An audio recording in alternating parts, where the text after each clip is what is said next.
দুটো সন্তানের এক অসহায় মা। জীবনের ভার তার কাঁধে পাহাড়ের মতো চেপে বসে আছে। প্রতিদিন লড়াই করে বাঁচে, কিন্তু সন্তানদের মুখে কখনো পেট ভরে ভালো খাবার তুলে দিতে পারে না। একদিন রাস্তায় যেতে যেতে হঠাৎ একটা ফলের দোকান দেখে বাচ্চা দুটো থেমে যায়। চোখ দুটো ঝলমল করে ওঠে। কমলা দেখেই তারা জেদ ধরে বসে। মা, একটা কমলা নেব, অনেক দিন খাইনি। মায়ের বুকের ভেতরটা কেঁপে ওঠে, তবুও সাহস করে সে ফলওয়ালাকে জিজ্ঞেস করে, ভাই, কমলার দাম কত? দাম শুনেই মুখটা নিচু হয়ে যায় তার। এই সামান্য ফল কেনার মতো সমর্থ তার নেই। কাপা গলায় বাচ্চাদের বোঝা এসে, আজ নয় মা, আরেকদিন খাওয়াবো। বাচ্চারা কাঁদে না, অভিযোগও করে না, নীরবে মায়ের হাত ধরে সামনে এগোয়। কিন্তু সেই নীরবতার ভেতর লুকিয়ে থাকে অনেক না বলা কষ্ট। ঠিক তখনই হঠাৎ পেছন থেকে এক ভরাট কণ্ঠ ভেসে আসে, দিদি, একটু দাঁড়াবেন? মা ঘুরে তাকাতেই দেখে এক দয়ালু মানুষ। তিনি কিছু না বলে বাচ্চাদের হাত ধরে আবার ফলের দোকানে নিয়ে যান।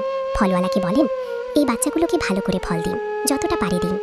মা কিছু বলতে গিয়েও বলতে পারে না, চোখ বেয়ে শুধু অশ্রু ঝরে পড়ে।